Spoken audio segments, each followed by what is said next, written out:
स्वागत है आप सबका एक और रोमांटिक ड्रामा के हिंदी एक्सप्लेनेशन में। ये कहानी टोटल 3 पार्ट्स में आने वाली है।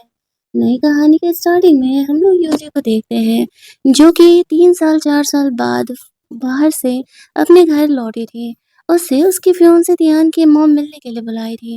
वो कहती है कि देखो, मैं तुमसे टू द पॉइंट आकर के बात करती हूँ। ऐसा है ना, तुम्हारे ग्रैंडफादर अब इस दुनिया में नहीं है, तुम्हारे डैड घर छोड़ कर के फरार हो चुके हैं, तुम्हारे घर को मॉर्टगेज कर दिया गया है और तुम्हारी मॉम और तुम्हारी बहन दोनों रोड पर आ गए हैं।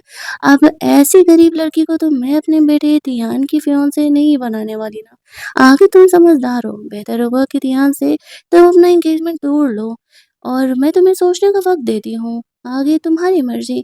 यूजी को जब अपनी मॉम और अपनी बहन के बारे में पता चलता है, तो वो जल्दी जल्दी सबसे पहले उन्हें देखने के लिए जाती है। वहाँ पहुँचते ही वो देखती है कि उसकी मॉम और उसकी बहन को उसके घर से निकाल दिया गया है। ये देख कर के वो बहुत ही ज़्यादा वाला इमोशनल हो जाती है। उसकी मॉम, उसकी बहन यूजी को देख कर के रोने लगती है। उन्हें नहीं पता था कि यूजी यहाँ पर आई हुई है। उस टाइम पर मोबाइल्स नहीं हुआ करते थे ना। यूजी कहती है, डोंट वरी मॉम, अब मैं आ गई हूँ ना, मैं सब कुछ देख लूँगी। वो लोग अब एक छोटा-सा घर रेंट करके रहने लगते हैं। यूजी अपनी फ्रेंड से मिलती है, वो पूछती है कि क्या करने वाली हो तुम? यूजी कहती है, वैसे भी मेरे और दियान के बीच में कोई इमोशनल फाउंडेशन नहीं है।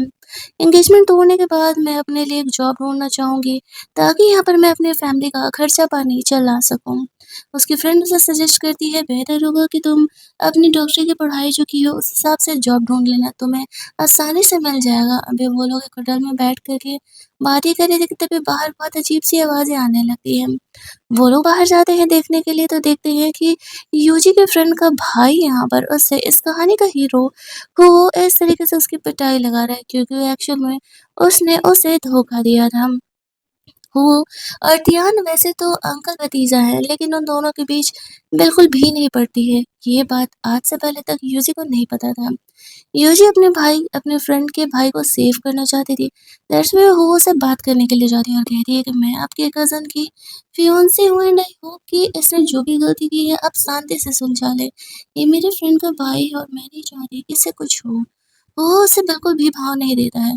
वो उस लड़की के भाई को वार्न करता है, तुम्हारी गलती सिर्फ मैं सिर्फ इसकी वजह से माफ़ कर रहा हूँ और अगर दोबारा मैंने सुना कि तुम कुछ ऐसा कांड करने वाले हो, तो वो तुम्हारे लिए सही नहीं होगा। हो ने यूसी के नाम पर उसे माफ़ नहीं किया था, वो बस ये दिखा रहा था, क्योंकि उस लड़की की गलती बहुत ज़्यादा बड़ी नहीं थी और वो एक लंबा गेम खेलने वाला था। दैट्स व्हाई उसने उस लड़की को माफ़ कर दिया था। यूजी थोड़ा-सा चैन का साँस लेती है, बट वो ये भी सोचती है कि वो जिस तरीके का रूथलेस इंसान है, उस तरीके से उससे दूर रहने में ही भलाई है। उसकी फ्रेंड यहाँ पर सोचती है, चलो कम से कम मेरे भाई की जान तो बच गई। दूसरी तरफ इस कहानी में एंट्री होती है धियान की, जो कि एक्चुअल में एक साइको इंसान की तरह से दिखाया गया है। उसे ब्लड पीने की बहुत ही बुरी आदत थी, वो कोई वैम्पायर नहीं था वैसे। उसे पता चलता है कि उसकी सो-कॉल्ड फियांसे यूजी से मिलने के लिए आई है। वो उसके साथ एक फॉर्मल मीटिंग रखता है, लेकिन जब वो यूजी के नेक को देखता है तो वो काफ़ी ज़्यादा इम्प्रेस हो जाता है। उसे उसे देखते ही उसका खून पीने का उससे मन करता है, बट वो खुद को कंट्रोल कर लेता है। कहीं न कहीं वो यूजी की ब्यूटी से इम्प्रेस था। यूजी उसे कहती है कि तुम्हारी मॉम के कहने पर मैं ये शादी तोड़ने के लिए तैयार हूँ, लेकिन यूजी उसे कहता है, शादी मेरी है तो डिसाइड भी मैं ही करने वाला हूँ और मैं तुमसे शादी नहीं तोड़ने वाला। यूजी को समझ नहीं आता है कि ध्यान ऐसा क्यों बिहेव कर रहा है।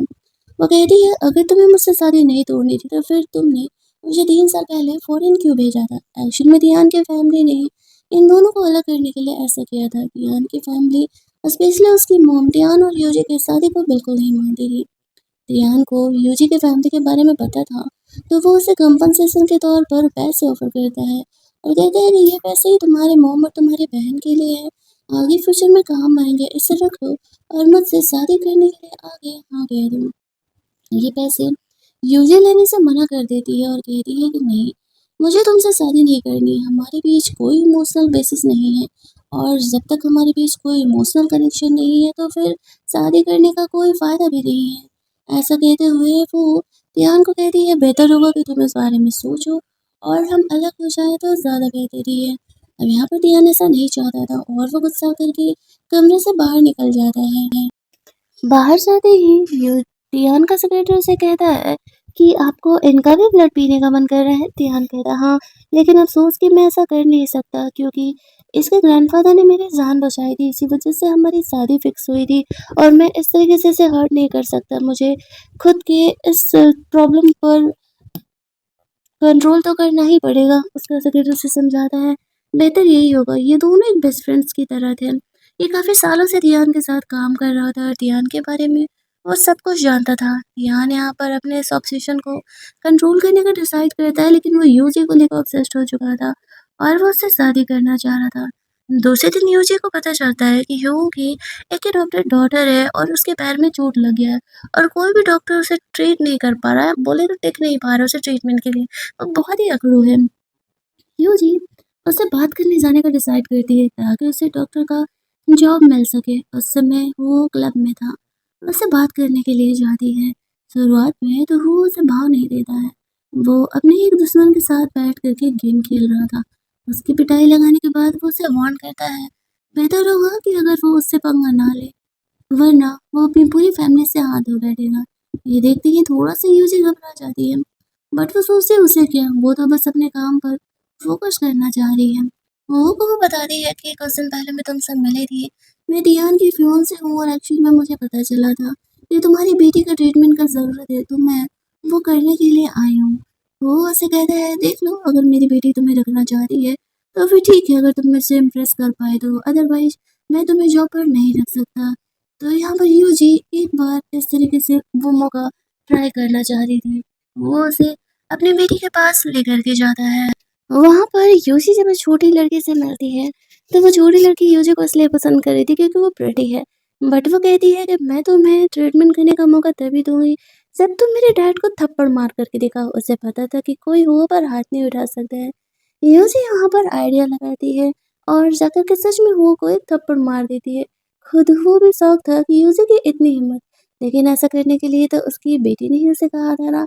दैट्स व्हाई अब जब उसकी बेटी ये देखती है कि उसके कहने पर उसने सच में यूजी को थप्पड़ मार दिया है, तो फिर वो उसे ट्रीटमेंट करने के लिए अलाउ कर देती है। वो कहता है चलो अब जब मेरी बेटी ने तुम्हें ट्रीटमेंट करने के लिए अलाउ कर दिया है, तो फिर अब तुम दोनों यहाँ पर अपना ट्रीटमेंट वाला प्रोसेस स्टार्ट करो। ऐसा कहते हुए वो वहाँ से नीचे चले जाता है। यूजी उसकी डॉटर को चेक करती है और फिर थोड़ी देर बाद वो भी नीचे जाती है, जहाँ पर कि हुआ से कहता है तुमने सही दिमाग लगाया, एक्चुअल में यूजी ने थप्पड़ नहीं मारा था, सिर्फ थप्पड़ मारने की एक्टिंग की थी। हुआ से कहता है ठीक है, मैं तुम्हें पर मंथ इतनी सैलरी पे रखता हूँ और जिस दिन मेरी बेटी ठीक हो जाएगी इसके बाद तुम्हारा काम खत्म हो जाएगा। यूजी खुश हो जाती है। उससे पहले वो उसे कुछ एडवांस भी देता है उसके काम के लिए। वो जानता था कि यूजी की फैमिली में क्या चल रहा है। यूजी उसे थैंक्स कहती है और वो कहता है कल से आ जाना। यूजी कहती है क्या आप किसी को भेज सकते हो मुझे ले आने ले जाने के लिए। वो इस चीज़ के लिए रेडी हो जाता है। यूजी को पता था कि आगे ये थोड़ा खतरा हो सकता है, इसी वजह से उसने ऐसा किया था। अगले दिन वो दियान से मिलने के लिए जाती है। दियान को जैसे ही वो एंगेजमेंट कैंसिल करने के लिए कहती है तो वो उस पर भड़क जाता है। वो उसे कहता है कि हमारी फैमिली ने पहले ही हमारी शादी अरेंज कर दी है और ये नहीं होने वाला है। यूजी उसे बताती है मुझे जॉब मिल गया है, वो के घर में उसकी बेटी को ठीक करने जा रही हूँ। डोंट वरी, मैं तुम्हें धोखा नहीं देने वाली हूँ। मेरा जॉब अलग है और मेरे पर्सनल रिलेशंस अलग है। दियान उसे बताता है वो बहुत ही रूथलेस है और वो वापस लौटा है मुझसे मेरे सारे प्रोविंस छीनने के लिए। ग्रैंडफादर ने उसे सिर्फ एक प्रोविंस और मुझे 4 प्रोविंस दिया था संभालने के लिए। ये बातें यूजी को पता नहीं था और वो इन चीज़ों में इंटरेस्टेड भी नहीं थी। वो बस अपने काम से मतलब रखना चाह रही होती है। रियान को वो पसंद नहीं था बट वो यूजी को फोर्स नहीं कर सक रहा था। उसे मन करता है कि वो सच में यूजी का यहाँ पर ब्लड सक कर सके, लेकिन वो खुद को कंट्रोल कर लेता है क्योंकि उसे पता था कि अगर जिस टाइम उसने ऐसा किया उसके बाद यूजी के साथ उसके रिलेशनशिप पूरे तरीके से ख़त्म हो जाएंगे। वो दोनों बस नॉर्मली यहाँ पर अपना डिनर करते हैं। ध्यान रूथलेस तो था, लेकिन वो यूजी के साथ एक हैप्पी लाइफ बिताने के सपने भी देख रहा था और यूजी को इस लाइफ के बारे में कुछ भी नहीं पता था। अगला दिन आता है। यूजी एज यूजुअल छोटी लड़की के साथ अपना टाइम स्पेंड कर रही थी। दोनों के बीच बॉन्डिंग काफ़ी अच्छी हो चुकी थी। वो ये भी देख कर के इम्प्रेस था कि यूजी ने इतनी जल्दी उसकी बेटी के साथ दोस्ती कैसे कर लिया। उसकी बेटी यूजी को कुछ ज़्यादा ही खास पसंद कर रही होती है। फिर वो उसके लिए अपने हाथों से खाना वाना भी बनाता है। उसकी बेटी भी ये देख कर के शौक कि मेरा डैड पहली बार किसी गर्ल के लिए इतना सब कुछ कर रहा है। ये सब कुछ अभी चल ही रहा था कि तभी वहाँ पर एनी नाम की एक गर्ल आ जाती है, जो कि वो उससे शादी करना चाह रही थी और उसके बिज़नेस पार्टनर की डॉटर थी। वो यूजी को कुछ ख़ास पसंद नहीं करती है, लेकिन एनी को उसकी बेटी पसंद नहीं करती थी और वो उसे वहाँ से फ़िलहाल जाने के लिए कहती है। फ़िलहाल एनी को तो वहाँ से जाना पड़ता है, क्योंकि वो जानती थी अगर वो की बेटी ने उसे पसंद नहीं किया तो फिर वो उस घर में तो कभी भी एंट्री नहीं ले पाएगी। उनके जाने के बाद वो यूजी को कहता है, मैं लंच प्रिपेयर कर रहा हूँ, चलो साथ में लंच करते हैं। वो लोग घर के अंदर चले जाते हैं। एनी को ये देख कर के बहुत बुरा लगता है कि वो उसकी होने वाली फियांसे है और उसे छोड़ कर के यूसी उसके साथ एक हैप्पी फैमिली वाला टाइम स्पेंड कर रही है। उन्होंने अपने हाथों से खाना बनाया था तो यूजी उसकी बड़ाई करती है कि फूड एक्चुअल में काफ़ी अच्छा है। वो जानबूझ करके भी हुओं को थोड़ा बुराई कर रही थी, क्योंकि इस तरीके से हुओं ने उसे जॉब पर रखा है। वो दोनों खाना खाते-खाते कुछ इधर-उधर की बातें करते हैं।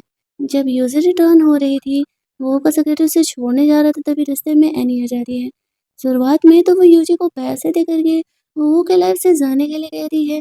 यूजुअल से क्लियर करती है, मेरे और वो के बीच में जब ऐसा कुछ चल ही नहीं रहा तो फिर उसे छोड़ कर के जाने की कोई बात ही नहीं आ रही है। इस बात पर एनी उसे डराने धमकाने की कोशिश करती है, लेकिन उसे पता नहीं था यूजी को भी गन चलाना आता है और वो ये गन जैसी छोटी चीज़ से डरने नहीं वाली है।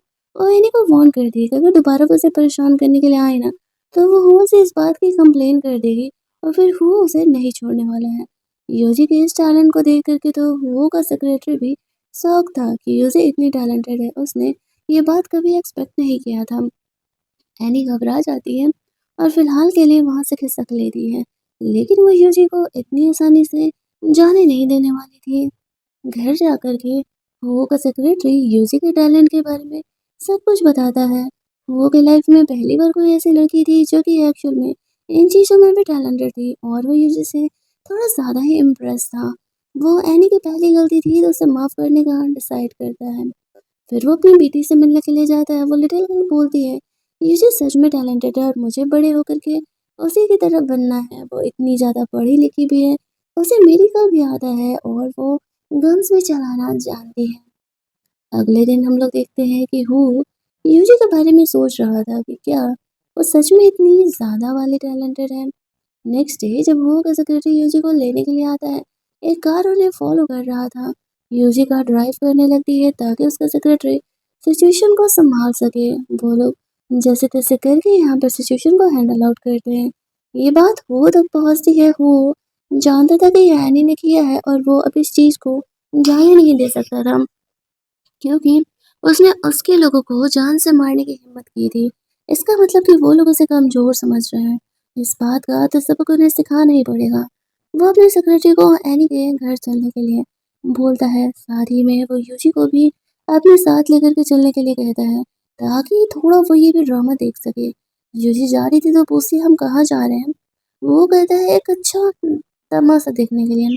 वो लोग एनी के घर पहुँचते हैं। एनी के डैड को पता था वो क्यों आया है। वो कहता है कि देखो, अगर एनी ने यहाँ पर यूजी से माफ़ी माँग ली क्योंकि उसने उसे हर्ट करने का कोशिश किया था, तो बिज़नेस पार्टनर होने के नाते वो उन्हें एक मौका दे सकता है। और अगर एनी ने ऐसा नहीं किया तो वो भूल जाएगा कि वो दोबारा कभी काम करने वाले हैं। अब उसके डैड वो को साफ तौर से मना कर देते हैं कि एनी यूजी से माफ़ी नहीं माँगने वाली है। दोनों टीम्स के बीच लड़ाई होने लगता है। इट्स ऑब्वियस कि वो ज़्यादा पावरफुल है। एट द एंड यहाँ पर एनी को यूजी से माफ़ी माँगनी पड़ती है। वो उससे कहता है, भूल जाना कि हमारी कभी शादी भी होने वाली है, जो कि कभी होने नहीं वाली थी। और अगर अपने डैड को इस दुनिया में देखना चाहती हो, तो कभी मुझसे या मेरे लोगों से पंगे लेने मत आना। जब वो लोग लौट रहे थे, तो यूजी से वो कहता है, तुम इतनी काम कैसे हो? यूजी कहती है, मुझे पता है कि तुमने केवल मेरे लिए एनी की फैमिली से पंगा नहीं लिया है। तुम्हारे खुद को भी कुछ पर्सनल पंगे थे, तुमने बस मेरा इस्तेमाल किया है। और जब तुमने मेरा इस्तेमाल किया था, तो तुम मुझे कभी हर्ट नहीं होने देंगे।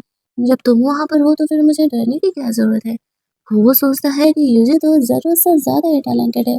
उसने कभी एक्सपेक्ट नहीं किया था कि वो इतनी आसानी से इन चीज़ों को समझ जाएगी। वो उससे कहता है, डोंट वरी, तुम अब से मेरी पर्सन हो, तुम मेरी बेटी को पढ़ाती हो, तो मैं वैसे भी तुम्हें कुछ भी नहीं होने दूँगा। मैं तुम्हारी सेफ्टी की पूरी गारंटी लेता हूँ।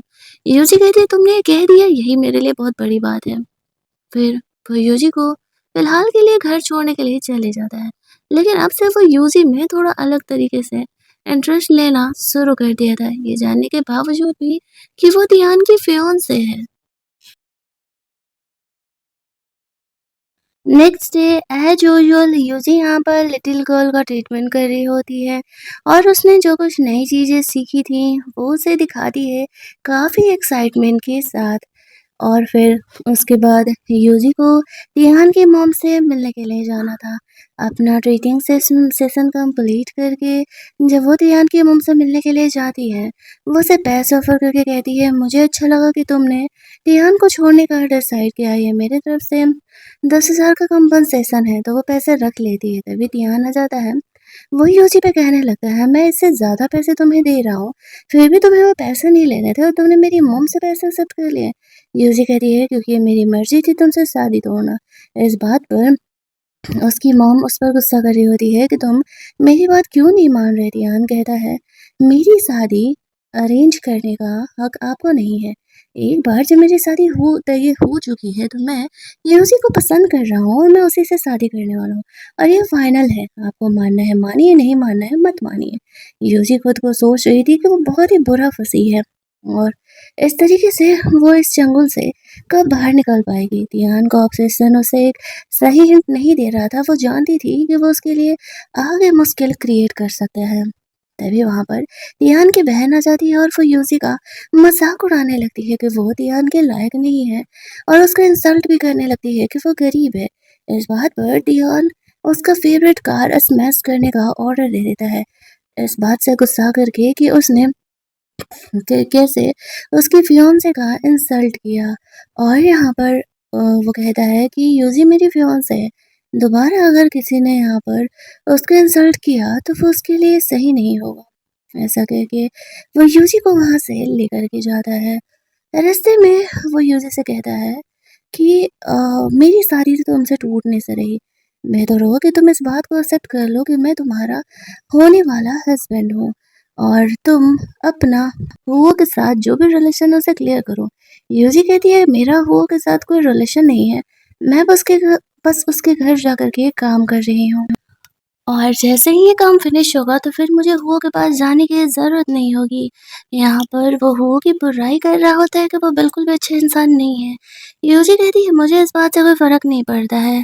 इसके बाद वो इस तरीके से घर पहुँचती है जहाँ पर कि अ, अगले दिन वो मिलती है इस तरीके से उस लिटिल गर्ल से। वहाँ पर वो भी था और यूजी को तियान के साथ देख कर के वो जेलस फ़ील करने लगता है थोड़ा-सा, लेकिन अपनी ये फ़ीलिंग वो किसी को नहीं बताता है। तियान यहाँ पर वो को ये शो करता है कि यूजी उसकी लीगल फियांसे है और वो उसके साथ बाहर जा रहा है। यूजी चाह कर के भी वो को कुछ बता नहीं सक रही थी। और खाने पर लिटिल गर्ल का मन नहीं लग रहा था। वो हुओ को समझाती है, यूजी अच्छी लड़की है और आपने उसे ध्यान के साथ क्यों नहीं जाने दिया। वो उसे कहता है कि ये बड़ों के बीच की बातें हैं और वो बीच में ना आए तो बेहतर है। लेकिन लिटिल गर्ल का जिद था कि वो यूजी को ध्यान के साथ ना जाने दे, वो सही नहीं है। वो को भी यूजी को जाने देने का मन नहीं था, बट वो किस हक से उसे रोक सकता था। ये बंदा अपनी फीलिंग एक्सेप्ट करने के लिए तैयार नहीं था। यूजी को हुआ यहाँ पे यूजी को अपने दोस्त से बात करते हुए सुनता है और वो लोग यहाँ पर हो और उसके डॉटर के बारे में गॉसिप कर रहे थे, लेकिन यूजी हो और उसके डॉटर को सपोर्ट कर रही थी कि नहीं, वो लोग उतने भी बुरे नहीं हैं जितना कि उनके बारे में रूमर्स है। तो यहाँ पर वो आ जाता है, यूजी अपनी फ्रेंड को प्रोटेक्ट करने लगती है कि कहीं वो गुस्से में आकर के उसकी फ्रेंड को भी ऐसे पनिशमेंट ना दे दे। वो वहाँ से चले जाता है, ज़्यादा कुछ बोलता नहीं है इन लोगों को। घर जाकर के वो सोच रहा था कि यूजी बार-बार उसे इस तरीके से डिस्ट्रैक्ट कर रही है और उसे रिप्लेस करने के बारे में सोच रहा था। लेकिन लिटिल गर्ल यहाँ पे ज़िद पकड़ लेती है और कहती है कि नहीं, मुझे यूजी ही एज़ अ डॉक्टर चाहिए और अगर उसने उसे नहीं ये किया तो फिर वो किसी से ट्रीटमेंट नहीं कराएगा। अब वो सोच रहा होता है कि ये लड़की ने क्या है ज़िद पकड़ लिया है। कहीं न कहीं उसे भी यूजी को निकालने का मन नहीं था। उसका सेक्रेटरी कहता है, कहीं आप यूजी को पसंद तो नहीं करने लगे हो, इस वज़ह से वो आपको डिस्ट्रैक्ट कर रही है। अगले दिन यूजी को पता चलता है कि वो उसे जॉब से निकालने के बारे में सोच रहा है, तो वो उसे ब्राइब करने के लिए अपने हाथों से बना हुआ केक लेकर के आती है देने के लिए। वो कहता है, क्या हुआ? मुझे ऐसा क्यों लग रहा है कि तुम मुझे ब्राइब करने का कोशिश कर रही हो? यूसी कहती है, मैंने सुना लिटिल बेबी से कि आप मुझे जॉब से निकालने का कोशिश कर रहे हो, क्या मुझसे कुछ गलती हो गई है? वो कहता है, नहीं ऐसा कुछ भी नहीं है। यूसी से कहती है, अगर कोई गलती हुई हो तो आप मुझसे बता सकते हो। मेरे लिए ये जॉब एक्चुअल में बहुत ज़्यादा ही ज़रूरी है, पैसे से ज़्यादा एक्सपीरियंस मैटर करता है, ताकि मैं बेबी गर्ल को ट्रीट करने के बाद यहाँ से निकलूँ तो मुझे और भी जगह जॉब मिल सके। वो उसकी बात मान जाता है और यूजी का ये अ, गिफ्ट भी एक्सेप्ट कर लेता है। साथ ही में वो वापस से अपने हाथों से उसके लिए खाना बनाता है। लिटिल गर्ल कहती है कि मेरे डैड तो आप पर कुछ ज़्यादा ही आजकल मेहरबानी कर रहे हैं और वो बहुत कम ही अपने हाथों से खाना बनाया करते हैं। और इस तरीके से जब यूजी उसके खाने की बड़ाई करती थी तो वो को बहुत ज़्यादा ही सेटिस्फेक्शन फील होता था। ये बात यूजी को पता नहीं था कि उसका बड़ाई हो के लिए कितना अच्छा है।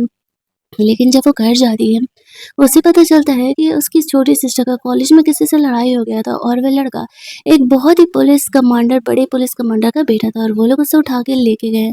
उसकी मॉम बहुत ही परेशान हो रही थी कि कहीं वो लोग उसकी बेटी को जान से न मरवा दें। यूजी को वो कुछ करने के लिए कह रही है। यूजी के पास फ़िलहाल तिहान के पास जाने के अलावा और कोई ऑप्शन नहीं था। वो तिहान को जाके कॉल करती है, लेकिन वहाँ से जवाब आता है कि तिहान यहाँ है नहीं। फिर भी वो उसके घर जाती है तो उसे अंदर जाने नहीं दिया जाता है। अब उसे समझ नहीं आ रहा था कि अपनी बहन को वो वहाँ से निकलवाने के लिए भला किसका हेल्प ले। तो वो वहाँ से गुज़र रही थी तो हुओ वहाँ पर आता है। वो हुओ को उसका हेल्प करने के लिए बोलती है।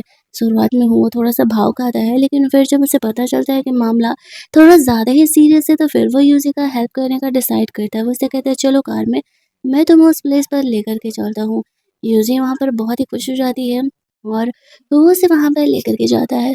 वहाँ के बंदे लोगों को कहता है, आधे घंटे में अगर तुमने इसकी बहन को नहीं लेकर के आया तो ये पूरी जगह को मैं उड़ा देने वाला हूँ। वो लोग जानते थे कि वो कितना ज़्यादा पावरफुल है और उससे बहस करना बेवकूफ़ी है। तो वो लोग थोड़ी देर इंतज़ार करते हैं और वो लोग यूसी की सिस्टर को लेकर के आ जाते हैं। वो लोग घर जाते हैं, अगले दिन उसकी सिस्टर से पूछने पे वो बताती है कि वो हमारी बुराई कर रही थी, दैट्स व्हाई मेरी उससे लड़ाई हो गई। और वो समझाती है यूसी की बहन, तुम्हें ये सब कुछ नहीं करना है, तुम अपना कॉलेज कंप्लीट करके यहाँ से निकलो। मैं तुम्हें बाहर कहीं और जॉब पर लगवाने का कोशिश करूँगी, तुम अपना फ्यूचर मत बर्बाद करो। वो गर्ल भी कहीं न कहीं ये बात जानती थी, उसकी मॉम उसे समझाती है, तुम्हारी वजह से यूजी को कितनी मुश्किलें उठानी पड़ी थी। उसकी बहन उससे माफ़ी माँगने लगती है। यूजी कहती है, कोई नहीं, मैं तुम्हारी सिचुएशन समझ सकती हूँ। तभी वहाँ पर वो लड़के का डैड आता है और वो यूजी और उसकी फैमिली से माफ़ी माँगने लगता है। हुओ के डर की वजह से ऐसा हो रहा था। यूजी ने एक्सपेक्ट नहीं किया था कि हुओ इस हद तक उसका हेल्प करने वाला है। इसके बाद हम लोग देखते हैं, वो भी खुश होकर के हुओ के लिए एक प्यारा सा स्लीपर अपने हाथों से बना कर के लेकर के जाती है और कुछ खाना भी बना के लेके गई थी। हालाँकि ये हुओ का स्टाइल नहीं है, वो टाइप टाइप के स्लीपर्स नहीं पहना करता था, लेकिन यूजी का दिल रखने के लिए, पहनने के लिए तैयार होता है। वो यूजी को कहता है, सिंसियरिटी दिखाने के लिए तुम मुझे स्लीपर्स तो पहना ही सकती हो। यूज़ी ये बात मान जाती है और उसे स्लीपर पहनाने के लिए चली जाती है, जहाँ पर कि उनके बीच थोड़ा-सा ये रोमांटिक सा मोमेंट क्रिएट होता है, लेकिन तभी यूज़ी खुद को सँभाल लेती है और कहती है कि चलो ठीक है, मैं अपने काम में वापस से लगती हूँ, अगर ये आपके साइज़ के हैं तो आप पहनना ज़रूर। अब वो भाई साहब धीरे-धीरे करके यूज़ी में कुछ ज़्यादा ही इंटरेस्ट लेने लगे थे। ये बात यूज़ी को पता नहीं था। आगे चल के उसकी लाइफ़ किस तरीके से टर्न आउट होने वाली है, वो नहीं जानती थी। वो का सेक्रेटरी यहाँ पर ऑफ़िस से रिलेटेड कुछ बात करने के लिए आता है, तो यूज़ी यहाँ पर अपने काम में लग जाती है। अगले कुछ दिनों में तिहान की फैमिली की तरफ से एक पार्टी अटेंड किया जाना था, जहाँ पर कि ऑब्वियस सी बात है कि वो यूजी को अपने साथ लेकर के जाने के लिए ज़रूर ही बोलेगा। और यूजी जब उसकी भी फियांसे है तो वो मना भी नहीं कर पाएगी। लोगों को ये बात नहीं पता था। इधर हम लोग तिहान के डैड को देखते हैं जो कि उसे पनिशमेंट दे रहे होते हैं, क्योंकि जिस लड़के ने यूजी की बहन को बुली किया था एक्चुअल में वो अब गायब हो चुका था। उसके फादर को लग रहा था कि उन्होंने यूजी को सेव करने के लिए ऐसा किया होगा। ऐसा एक्चुअल में तियान ने किया था, लेकिन वो ये बात को एक्सेप्ट करने के लिए तैयार नहीं था, क्योंकि उसे पता था इस चीज़ के लिए उसके फादर उसे बहुत ही सुनाएँगे। उसके फादर उसे समझाते हैं कि तुम्हें अपने अंकल से आगे निकलना है और अगर तुम यही करते रहोगे तो फिर ऐसा कभी नहीं हो पाएगा। तियान कहता है, डोंट वरी डैड, मैं आपको डिसअपॉइंट नहीं करूँगा, लेकिन मैंने ऐसा नहीं किया है, इस बात का भरोसा करिए। ऐसा बोल कर के वो वहाँ से बाहर निकल जाता है। उसके डैड को कहीं न कहीं पता था कि ये रियान ने ही किया है, लेकिन इस बात का कोई प्रूफ़ नहीं था, इसी वजह से सिर्फ़ डाँटने के अलावा वो और कुछ उसके साथ नहीं कर सकते थे। बाहर जाकर के रियान का वाइपर से वो साइकोनेस बाहर आ जाता है और वो अपना साइकोपना यहाँ पर जानवरों पर निकालता है। थोड़ी देर बाद तियान यहाँ पे यूजी से मिलने के लिए आता है। उसे कहता है, "आई एम सॉरी, मैं उस समय बिज़ी था। मैं तुम्हारा हेल्प नहीं कर पाया।" यूजी कहती है, "कोई बात नहीं, वो ने वैसे भी मेरा हेल्प कर दिया और वो मैटर अब बंद हो चुका है।" तियान यहाँ पर यूजी को कहता है तिहान उसे कहता है कि नेक्स्ट टाइम अगर यहाँ पर तुम्हें कोई भी प्रॉब्लम हो तो मुझे ज़रूर ही बताना। साथ ही में वो उसे पार्टी चलने के लिए भी बोलता है। अगले दिन यूज़ी हो के बेबी के साथ बाहर शॉपिंग करने के लिए जा रही है। उसकी फ्रेंड भी यहाँ पर आई हुई थी, तो उसकी फ्रेंड यहाँ पर वो तीनों आपस में फुल ऑन मस्ती करते हैं। शाम में यहाँ पर हुआ आता है और कहता है, मुझे युजी से कुछ बात करना है, तुम दोनों आगे वाली कार में चलो। युजी हुआ के साथ जाती है तो वो उसी का स्लीपर दिया हुआ पहना था, तो वो शो ऑफ कर रहा था। युजी ये देख करके मन ही मन स्माइल करने लगती है। वो वहाँ पर उससे कुछ इम्पोर्टेंट बात करने के लिए एक्चुअल में आया था। वो दोनों अपना बिज़नेस रिलेटेड यहाँ पर कुछ बात करते हैं। वहाँ से इस तरीके से वो लोग निकल ही रहे थे, तभी कुछ बदमाश इंसान हुओ की कार पर अटैक करने लगते हैं। वो और उसका सेक्रेटरी मिल कर के संभाल रहे थे सिचुएशन को और यूज़ी ड्राइव कर रही थी। लेकिन उसे ड्राइविंग बहुत ज़्यादा ही अच्छी तरीके से नहीं आती थी और वो इस चक्कर में थोड़ा-सा इंजर्ड भी हो जाता है। हालाँकि वो लोग उन सारे बुरे लोगों को मार गिराते हैं। इसमें यूज़ी भी थोड़ी-सी इंसर्ट हो गई थी और वो भी थोड़ा-सा इंसर्ट हो गया था। वो पहले अपना फ़ोन स्टार्ट करती है तभी वो यहाँ पर आता है। उसे देख कर के वो उससे कहता है कि चलो वो कहती है, "चलो मैं तुम्हें हॉस्पिटल लेकर के चलती हूँ।" तुम इंसर्ट हो। वो कहता है, "इन छोटे-छोटे चीज़ों के लिए मैं हॉस्पिटल नहीं जाता।" तो यूज़ी यहाँ पर खुद ही वो का ट्रीटमेंट करती है। बिना एनेस्थीसिया के उसे उसके बॉडी में टाँके लगाने थे। वो से कहती है कि तुम्हें दर्द नहीं होता? सेकंड पार्ट के स्टार्टिंग में हम लोग देखते हैं कि वो अपने भाई यानी रियान के डैड से मिलने के लिए जाता है। वो उसे इनडायरेक्टली है हिंट करता है कि तियान उसके लिए पंगे क्रिएट कर रहा है और वो जल्दी ही उसे उसकी पोस्ट से हटाने वाला है। हालाँकि उनके बीच की लड़ाइयों को वो अच्छे से जानता था और वो तियान के डैड को हर्ट नहीं करना चाहता था। वो उसे एक अपना अच्छा भाई की तरह मानता था, लेकिन शायद उसके डैड की तरफ से ऐसा नहीं था। बट जो भी हो, ये कह के वो वहाँ से चले जाता है। जब वो घर जाता है तो यूजी को देखता है। उसके ग्रैंडफ़ादर उसे अपने फीमेल कंपेनियन को लेकर के घर आने के लिए कह रहे होते हैं। उसे सबसे अच्छा कैंडिडेट यहाँ पर यूजी ही दिखती है और इस तरीके से वो यूजी को कहता है, "मेरे पास तुम्हारे लिए एक काम है।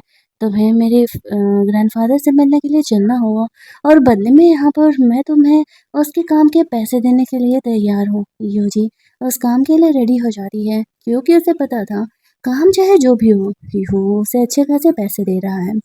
वो रेडी-वेडी होकर के आती है, जो ड्रेस यहाँ पर वो ने उसे पहनने के लिए दिया था, वो बिल्कुल उसकी मॉम की तरह दिख रही थी। इसी वजह से उसने यूजी को ऐसे ड्रेस में रेडी होने के लिए बोला था। अब वो लोग घर के लिए निकलते हैं, जहाँ पर कि यूजुअल से कहता है कि बस मैं जितना कहूँ वहाँ पे तुम्हें इतना ही करना है। डोंट वरी, तुम्हारे जान को खतरा नहीं होने वाला है। यूज़ी कहती है, हाँ, मुझे ट्रस्ट है कि तुम मुझे ऐसे खतरनाक काम नहीं देने वाले हो। इसके बाद वो दोनों ग्रैंडफ़ादर के पास पहुँचते हैं। ग्रैंडफ़ादर भी यूज़ी को देखते रह जाते हैं। उन्हें ऐसा लगता है जैसे उन्होंने अपनी बेटी को देख लिया और यूज़ी भी उन्हें अपनी बातों से कुछ ज़्यादा ही इम्प्रेस कर लेती है। जो कोरियोग्राफी की प्रैक्टिस यहाँ पर ग्रैंडफ़ादर कर रहे थे, बातों-बातों में यूजी उसी टॉपिक पर बात करने लगती है। ग्रैंडफ़ादर हुओ को उन दोनों के लिए भी फूड प्रिपेयर करने के लिए बोलते हैं। उसे हुओ को हाथ का खाना बहुत कम ही खाने के लिए मिलता था। वो यहाँ पे यूजी को अपनी फ्रेंड कह के इंट्रोड्यूस कराता है। तो ग्रैंडफ़ादर तो समझ ही रहे थे कि यूजी किस टाइप की फ्रेंड है। दोनों के बीच अच्छी खासी दोस्ती हो जाती है। हुओ नोटिस करता है कि यूज़ी यहाँ पर कोरियोग्राफी में भी काफ़ी ज़्यादा कुछ जानती है। इसी वजह से ग्रैंडफ़ादर यहाँ पर इस तरीके से उससे इम्प्रेस हो जाते हैं। वो सबके लिए खाना बनाने के लिए जाने लगते हैं। थोड़ी देर बाद वो लोग खाने के टेबल पे आते हैं। वो यहाँ पर बिज़नेस रिलेटेड हेल्प ग्रैंडफ़ादर से लेने के लिए आया हुआ था। शुरुआत में तो ग्रैंडफ़ादर मना करने का ही सोच रहे थे क्योंकि थोड़ा रिस्की है और इससे ध्यान और उसके बीच का टेंशन और ज़्यादा बढ़ जाएगा। लेकिन जब वो देखते हैं कि वो यूज़ी को इसी वजह से लेकर के आया है, तो फिर वो उसकी बात मानने के लिए तैयार हो जाते हैं और कहते हैं कि चलो ठीक है, मैं ऐसा करूँगा। आफ्टर दैट वो लोग जब रिटर्न हो रहे थे, तो वो यूज़ी से कहता है, तुमने मुझसे पहले पूछा क्यों नहीं कि क्या काम है? तो यूज़ी उसे कहती है, मुझे पता है काम जो भी हो, तुमने मुझे पेमेंट किया था और मुझे बस तुम्हारी बात माननी थी। वो नोटिस करता है कि स्मोक से यूज़ी को प्रॉब्लम हो रहा है, तो वो सिगार को बाहर फेंक देता है और बोलता है, जब तक मैं जगूँ ना, मुझे परेशान नहीं करना। रास्ते में वो सोते-सोते यूजी के शोल्डर पर अपना सर रख देता है। उसका सेक्रेटरी ये देख के फौरन मज़े ले रहा था। यूजी उसे साइड कर रही थी, यूजी का सर कार से टकराने वाला था, हुओ का यूजी उसे सँभाल रही होती है, तभी हुओ की नींद खुल जाती है और वो यूजी से पूछने लगता है कि वह क्या कर रही है। यूजी उसे कहती है, मुझे लगा तुम्हारा सर कार से टकरा जाएगा तो मैं तुम्हारा केयर कर रही थी। तब तक वो लोग घर पहुँच जाते हैं, जहाँ पर कि बेबी गर्ल पूछ रही थी कि आप लोग मेरे लिए क्या गिफ्ट लेकर के आए हो, क्योंकि ग्रैंडफ़ादर से मिल के आए हो तो मार्केटिंग तो हुआ ही होगा। यूज़ी यहाँ पर अपने और हुआ दोनों की तरफ से उस बेबी गर्ल को ऐसे गिफ्ट देती है तो वो काफ़ी ज़्यादा इम्प्रेस हो जाती है। वो भी खुश था कि वो बेबी गर्ल यूज़ी को इतना ज़्यादा वाला पसंद करे और वो तो खुद ही उसे पसंद करने लगा था। यूज़ी घर पहुँच रही होती है तो वो तियान से मिलती है। तियान उससे पूछता है कि वो कहाँ गई थी आज, तो यूज़ी से कहती है, आई एम सॉरी, उन्होंने मुझे इस काम के लिए पेमेंट दिया और मैं उसकी प्राइवेसी लीक नहीं कर सकी। मैंने पहले ही कहा था कि मैं काम और प्राइवेट लाइफ को अलग रखती हूँ। तो तियान उसे कहता है, चलो ठीक है, कुछ दिनों में हमारे घर की यहाँ पर पार्टी होने वाली है, तो तुम मेरी फियांसे हो तो तुम्हें उस पार्टी में जाना होगा। अब यूजी सोचती है कि पंगे यहाँ पर बढ़ने वाले हैं, क्योंकि वो भी तो यहाँ पर आएगा ना। इसके बाद अगले दिन वो लोग वो पार्टी अटेंड करने के लिए चले जाते हैं, जहाँ पर कि हुआ आता है। उसे पता नहीं था कि यूजी तियान के साथ आने वाली है। ग्रैंडफादर उन दोनों को अच्छे से वेलकम कर रहे होते हैं। वो यूजी को उसके साथ देख के थोड़ा सा मूड ऑफ हो जा हो का सेक्रेटरी उसे समझाता है कि अब लीगली यहाँ पर ध्यान यूजी को लेके आ सकते हैं ऐसे पार्टीज में, क्योंकि वो उसकी फियांसे है। हो उसे कहता है, मैंने तुम्हें कुछ कहा क्या? मुझे लगता है कि शायद तुम्हें कुछ ज़्यादा ही आइडिया हो गया है। ऐसा है तो तुम बाहर जाकर के काम कर सकते हो, मेरे साथ काम करने की ज़रूरत नहीं है। वो कहता है, अरे नहीं नहीं बॉस, मैं तो बस यही कह रही थी। अंदर जाकर के यूजी ध्यान की फैमिली से मिलती है, उसके डैड से मिलते हैं। वो एंगेजमेंट तोड़ने के बारे में बोलने ही वाली थी कि ध्यान गुस्सा करके उसे रोक देता है। उसके फादर कहते हैं कि तुम लड़की के साथ ऐसा बिहेव नहीं कर सकते हो। जो वो कह रही है उसकी बात को मुझे सुनने दो।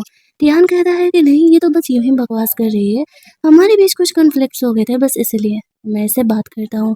वो गुस्से में यूजी को वहां से लेकर के जा रहा था। पूरी पार्टी में तमाशा होने लगता है ध्यान के ऐसे गुस्से वाले बिहेवियर की वजह से।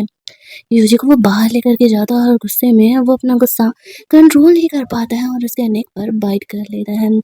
और यूजी परेशान वो खुद को उसे छुड़ाने का कोशिश कर रही थी। तभी वो वहाँ से आता है और वो रियान की पिटाई लगाते हुए कहता है, तुम्हें तुम्हारे घर वाले ने यही सिखाया है, अगर दोबारा ऐसी हरकत हुई तो मैं तुम्हें छोड़ूंगा नहीं। ऐसा कह के वो वहाँ से चले जाता है। रियान को अपनी गलती का एहसास होता है कि उसे यूजी के साथ ऐसा बिहेव नहीं करना चाहिए था। फिर वो इस तरीके से यूजी से माफ़ी मांगने लगता है। यूजी से कहती है, मुझे इस बात से फ़र्क नहीं पड़ता, लेकिन हम दोनों एक दूसरे के लिए सही नहीं हैं। बेहतर होगा कि हम दोनों एक दूसरे से अलग हो जाएं। लेकिन ध्यान उसे समझाता है कि देखो, मैं मानता हूँ कि मुझसे गलती हुई है, लेकिन प्लीज़ इस बात से शादी मत तोड़ो। यूजी कहती है, मैं तुमसे प्यार नहीं करती हूँ, ना ही कभी कर पाऊंगी, इस बात को तुम समझ जाओ। ऐसा करके वो वहाँ से चली जाती है। ध्यान सोचता है कि वो अपने इस ऑब्सेशन पे कंट्रोल क्यों नहीं कर पाया, वो क्यों ही यहाँ पे यूजी को ऐसे बाइट कर लिया। अब वो और ज़्यादा सीरियस हो चुकी थी इस चीज़ को शादी तोड़ने के लिए। तभी यहाँ पर हम लोग देखते हैं कि यूजी अपने भाई से बात करने के लिए जाता है। रिहान के बिहेवियर के लिए उसके घर वालों को सबक सिखाना ज़रूरी था, इसलिए जिस घर में ये लोग पार्टी कर रहे थे तो पूरे घर में ही वो आग लगा देता है। अपने भाई को इस तरीके से बाहर निकाल करके कहता है कि देखो, ये तो बस एक छोटा-सा ट्रेलर है।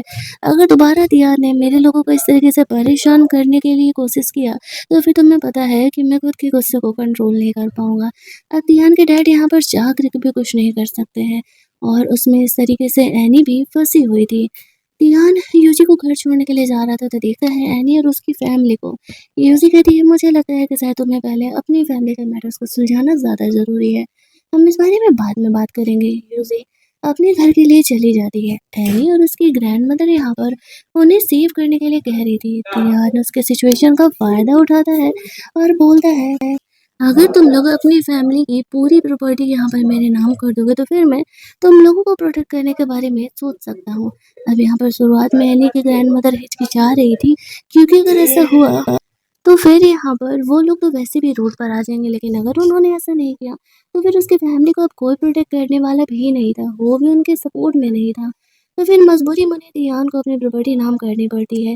तियान ये सब कुछ इसलिए कर रहा था ताकि वो और ज़्यादा स्ट्रॉन्ग हो सके और हुओ के खिलाफ लड़ सके। वैसे अब तक उसे पता नहीं था कि हुओ और यूजी के बीच में कुछ चल रहा है। अगले दिन यूजी इस तरीके से हुओ के बेबी गर्ल को अपना ट्रीटमेंट दे रही थी और साथ ही में हुओ ने उसे कहा था कि इस तरीके से वो आगे उसे स्कूल जाने के लिए भी कन्विंस करे, तो वो इस चीज़ में भी लगी हुई थी। बेबी गर्ल को यहाँ पर मन नहीं था। 1 महीने बाद उसे पता था कि यूजी उसे छोड़ कर के चली जाएगी। इसी वजह से वो उसे रोकने का बहाना कर रही होती है। इधर हू नोटिस करता है कि यूजी के नेक पर इस तरीके से अभी भी पट्टी बंधी हुई है। तो वो यहाँ पर यूजी को अपने साथ कमरे में चलने के लिए कहता है। अब यूजी को वो ले जा करके कहता है कि तुम्हारा नेक कैसा है? यूजी उसे कहती है ठीक है। और कहते हैं तुम्हारा ध्यान के बीच में क्या चल रहा है? वो कहती है कि मैं उससे एंगेजमेंट ढूंढने की कोशिश कर रही हूँ, लेकिन वो तैयार ही नहीं है। वो मान नहीं रहा। वो कहीं न कहीं ये बात सुन कर के खुश था कि वो ध्यान से अपना एंगेजमेंट तोड़ना चाह रहा है। वो जो उसके नेक पर चोट लगा था उसको फोर्स आउट करने के लिए उसकी हैंकी वहाँ से हटा देता है। दवा लगाते-लगाते वो खुद को कंट्रोल नहीं कर पाता है और वो यूजी को किस कर लेता है। यूजी को लगता है कि शायद वो नशे में है, इस वजह से ऐसा बिहेव कर रहा है। वो कहती है आई नो आप नशे में, हम इस बारे में बाद में बात करेंगे। ये कह के वो कमरे से निकल जाती है, लेकिन उसे पता नहीं था कि वो एक्चुअल में उसमें अब ज़्यादा ही इंटरेस्ट लेने लगा है। अगले दिन हुओ को पता चलता है कि यूजी नहीं आई है। अब वो सोच रहा था कि कल रात जो हुआ उस वजह से तो ऐसा नहीं है ना। उसे देखने के लिए जाता है तो उसे पता चलता है कि एक्चुअल में यूजी की तबीयत खराब है। वो उसे चेक कर रहा होता है और साथ ही में डॉक्टर को भी बुला देता है जो कि यूजी को यहाँ पे ट्रीटमेंट कर सके। यूजी को थोड़ा सा नींद खुलता है बेहोशी से, तो वो देखती है कि वो उसे एक्चुअल में चेक करने के लिए आया हुआ था। और फिर उसकी फ्रेंड आ जाती है तो वो वहाँ से चले जाता है। उसकी फ्रेंड भी डॉक्टर थी यूजी की तरह। वो उसे कह रही होती है कि तुमने ध्यान से कहा नहीं एंगेजमेंट तोड़ने के लिए। मुझे तो लगता है कि ध्यान से ज़्यादा रिलायबल वो है और वो तुम्हें प्रोटेक्ट भी करेगा। यूयू से कहती है कि मैं दोनों में से किसी से पंगे नहीं ले सकती है। दोनों एक से बढ़ कर के एक कुछ ज़्यादा ही डेंजरस हो जा रहे हैं मेरे लिए, और अगर मैंने उनसे पंगा लिया तो मेरे लिए बहुत ज़्यादा ही मुश्किलें बढ़ने वाली हैं। लेकिन उसकी फ्रेंड उसे समझाती है कि बहन, अगर तुझे खुद को और खुद की फैमिली को प्रोटेक्ट करना है, जैसे बैकग्राउंड से तुम बिलोंग करती हो, तो तुम्हें दोनों में से किसी एक का सपोर्ट तो लेना ही पड़ेगा। लेकिन यहाँ पर यूजी का माइंड वो की तरफ जा रहा था, क्योंकि अब तक वो जब से मिली है वो हमेशा ही उसे प्रोटेक्ट ही किया है और उसका हेल्प भी किया है। चाहे उसके बहन का मैटर हो या फिर उस दिन जो उनकी कार पर अटैक हुआ था, उसमें भी उसने उसे ही प्रोटेक्ट किया था। लेकिन वो एक लव मैरिज करना चाह रही थी और ये फीलिंग उसके लिए अनजान था। अब धीरे-धीरे करके यूजी का वो 1 महीना भी खत्म हो रहा था। वो कहता है कोई बात नहीं, वो नहीं कोई और टीचर को वो रख लेगा। लेकिन बेबी गर्ल ज़िद पकड़ लेती है कि नहीं, मुझे यूजी ही चाहिए और तुम जा कर के यूजी से बात करो। उसके रोने की वजह से वो यूजी से बात करने के लिए चला जाता है। या तो फिर कहीं न कहीं उसका भी मन था। वो यूजी को ऑफ़र देता है कि मैं तुम्हें अच्छी खासी सैलरी देने वाला हूँ। अगले 3 साल के लिए तुम मेरी बेटी को घर पर ही पढ़ाओ। यूजी कह रही है कि ये तो थोड़ा मुश्किल है, मैं कहीं और जॉब करना जाना चाहती हूँ। वो कहता है ठीक है, 1 हफ्ता है तुम्हारे पास, तुम इस बारे में सोच लो, क्योंकि तुम्हें मेरा प्रोटेक्शन और पैसे दोनों मिलने वाले हैं। यूजी देखती है फ़ोन उसे इतना प्यारा गिफ्ट दिया है। वो ये चीज़ अपने घर वालों को शेयर करती है, तो सब उसे सजेस्ट करते हैं कि तुम सोच लो तुम्हें क्या करना है। जैसा हमारा घर का सिचुएशन है उस हिसाब से हमें प्रोटेक्शन की तो ज़रूरत है, लेकिन हम तुम्हारा इस्तेमाल नहीं कर सकते हैं यहाँ पे। और इस तरीके से वो उसे कहते हैं कि तुम देख लो, हम सारे डिसीजन में तुम्हारे साथ हैं। तभी वहाँ पर टियान यूजी से मिलने के लिए आता है। उसके घर वाले भी टियान को कुछ खास पसंद नहीं करते थे। वो यूजी को अपने साथ लेके चलने के लिए कह रहा था, तो वो मॉम से अपना परमिशन लेकर के वहाँ से बाहर चली जाती है। टियान उसे अपने दोस्तों से मिलवाने के लिए लेकर के जाता है, जहाँ पर कि उसके दोस्त यूजी के साथ कुछ खास बिहेवियर नहीं कर रहे थे। यूसी को वो अंदर लेकर के जाता है और उसे अपनी डेली लाइफ और अपने दोस्तों से रूबरू कराने का कोशिश कर रहा होता है। साथ ही में उसने सबको ये बता दिया था कि वो यूजी से शादी करने वाला है, तो सबको उसका रिस्पेक्ट करना पड़ेगा। मैटर नहीं करता कि यूजी किस चीज़ से बिलोंग करती है। वो लोग अभी लंच यहाँ पर कर ही रहे थे कि तभी अचानक से एक इंसान खौलता हुआ पानी लेकर के जानबूझ करके टियान को हर्ट करने के लिए आने लगता है। बीच में यूजी पड़ रही थी तो वो उस आदमी को ऐसे हटाती है, इसमें उसका हाथ भी जल जाता है, लेकिन फिर भी वो खुद को सेव कर पा रही थी। और यहाँ पर उन्हें पता चलता है कि धियान के दुश्मनों ने यूजी को भी हर्ट करने के लिए यहाँ पर भेजा हुआ था। अब ध्यान यहाँ पे यूजी का फ़िक्र कर रहा था, उसकी वज़ह से वो इंसल्ट हुई थी। इस बात पे यूजी से कहती है कि वो ठीक है, अब देखो तुम्हारे दुश्मन लोग यहाँ पर आ रहे हैं, तुम्हारी वज़ह से मुझे हर्ट करने के लिए, तो मुझे लगता है कि आई थिंक हम दोनों दूर ही रहें तो बेहतर है। वो कहता है मैं भी तुम्हें प्रोटेक्ट कर सकता हूँ, लेकिन यूजी कहती है मुझे तुम्हारे प्रोटेक्शन की कोई ज़रूरत नहीं है। बेहतर होगा कि हम दोनों अपनी-अपनी लाइफ़ ही रहें, क्योंकि वैसे भी हम दोनों के बीच कोई प्यार नहीं है, तो फिर एक-दूसरे को एक हेल में खींचने का कोई मतलब नहीं है। लेकिन तियान उससे कहता है किसने कहा कि मैं तुम्हें पसंद नहीं करता हूँ, तुम फियांसे हो मेरी, तुम्हारा केयर करना मेरी रिस्पॉन्सिबिलिटी है, ये उसे कह रही है, बट मैं तुम्हें पसंद नहीं करती हूँ और ये रिलेशन सिर्फ़ और सिर्फ़ एक मजबूरी की वज़ह से बना था। तो बेहतर होगा कि हम यहाँ पर इस बात को जाने दें। वो बार-बार तियान को ये बात कह रही थी और तियान को ये बात ईगो पे लगने लगता है कि एक गर्ल उसे बार-बार रिजेक्ट कैसे कर सकती है। ऊपर से यूजी के साथ रहते-रहते कहीं न कहीं वो उसे पसंद करने लगा था। उसका हेल्पर उसे कहता है कि आपको जाकर के यूजी से प्यार से बिहेव करना चाहिए। तियान उसे कहता है वो उसे छोड़ कर के वैसे भी कहीं जाने नहीं वाली। वो उसकी लीगल फियांसे है, वो उसे छोड़ कर के कहीं नहीं जाने देगा। ये बंदा यूजी के लिए टोटली ऑब्सेस्ड हो चुका था और वो उसे किसी हालत में पाना चाह रहा था बाय हुक और बाय क्रुक।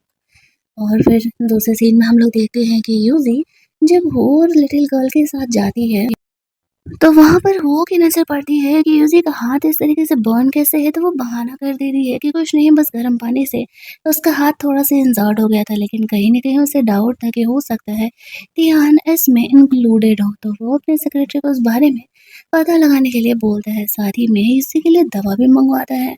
उसकी बेटी कह रही थी कि आपको यूज़ी का एक्स्ट्रा ख़्याल करना चाहिए, ये इतनी अच्छी है।